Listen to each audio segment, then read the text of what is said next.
મુસ્લિમની એકતાના પ્રતીક એવા વાસી ગામે ચોથા સમૂહ લગ્નનું આયોજન કરવામાં આવ્યું હતું। આયોજિત સમૂહ લગ્નમાં 15 જેટલા યુગલોએ પ્રભુતામાં પગલાં માંડ્યા હતા। હિન્દુ મુસ્લિમ એકતાને ધ્યાનમાં રાખીને સર્વ ધર્મના લોકોને સામેલ કરી દર વર્ષે આ લગ્નોત્સવનું આયોજન કરવામાં આવે છે।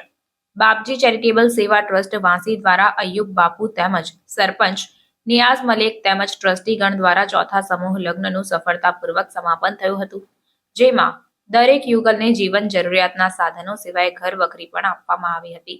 અત્યંત ગરીબ દીકરા દીકરીઓના લગ્ન કરાવીને આ ટ્રસ્ટ દ્વારા દર વર્ષે પિતૃધર્મ નિભાવવામાં આવે છે। આજ રોજ તારીખ 12/5 ને રવિવારના રોજ અમે દર વર્ષની જેમ બાપજી ચેરિટેબલ ટ્રસ્ટમાં અમે સમૂહ લગ્ન કરાવીએ છીએ। અમારા સમૂહ લગ્નની અંદર દરેક જાતના દરેક ધર્મના લોકોના અમે દર વર્ષ અમે લગ્ન કરાવીએ છીએ। આજ રોજ આવી રીતના અમે અમારા ગામના તથા અન્ય ગામોના હિન્દુ મુસ્લિમના જોડાના લગ્ન કરાવીએ છીએ।